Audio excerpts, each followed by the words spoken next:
Back again.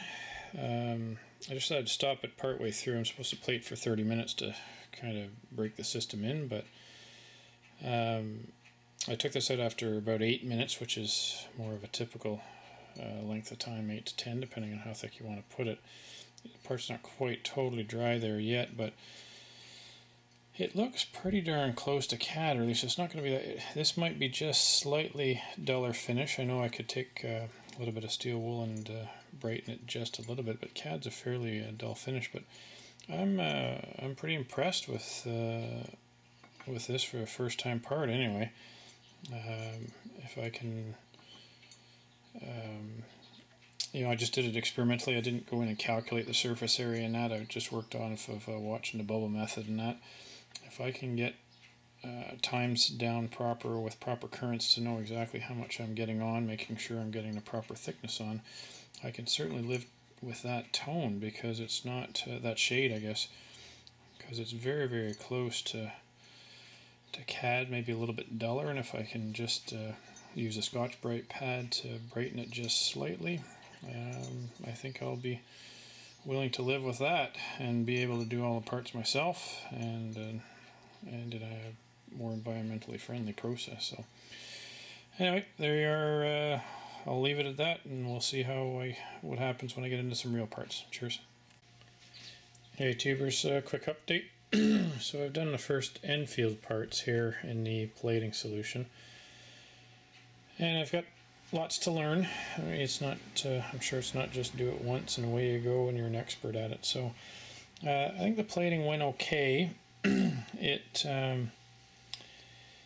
It came out a little darker than I had hoped, I guess. But I've seen other people where you just give it a little bit of steel wool and it brightens up a little bit. So that's what I've done on these studs basically. So I've plated them.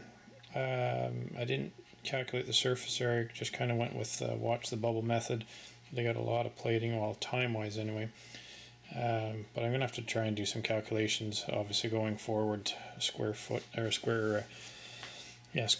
area, and see how much plating I'm putting on. I guess I could try a sample piece as well and put the micrometer on it and see how much I'm building up. So anyway, so I took these and put them through. So they've been sandblasted and then degreased and then into the plating solution.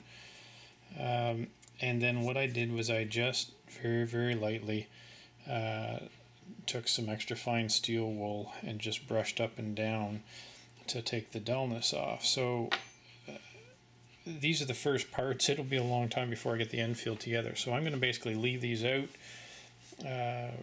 in the humidity of the garage here basically, and I will put them all back together and I'll let them sit. And to lightly brush the studs with steel wool, it's a fairly controlled stroke and even pressure all the way down type thing. But what about the very ends of the threads? Have I taken more zinc coating off? And then I did lightly go over the nuts as well, but it's so much tougher to keep the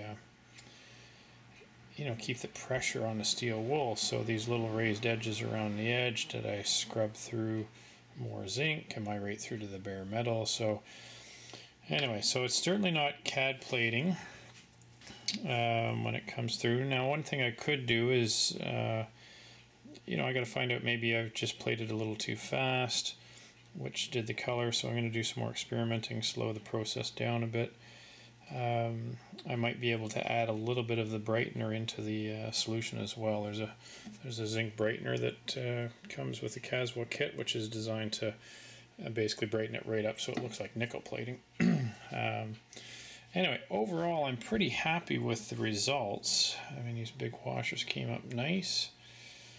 I mean, they look like new, they just don't look 100% just like CAD plating. So I've just, it is what it is. So hopefully I've got a good plate on there. I'm going to just kind of do these up, and then I'm going to just let them sit. I'll just wait and see, and as we go along, I'll just leave them in the garage here although I don't get a ton of humidity in here. The door's open right now, but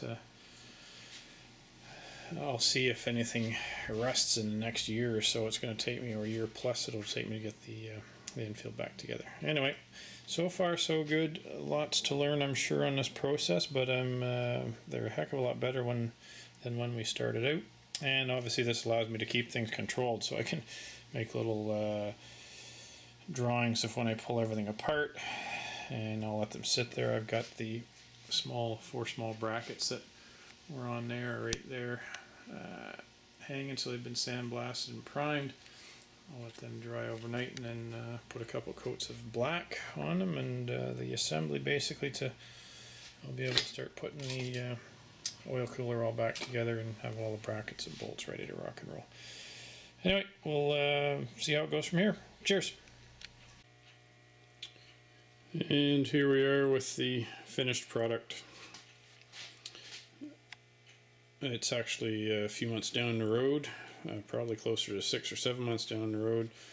The plating's held up really nice. It hasn't been out in the weather or anything, but it's been through the cold and some humidity in that. Got the ends back on the cooler. The blackened bolts are holding up quite nicely, and painted all the small brackets, and we're basically ready for reassembly. Cheers.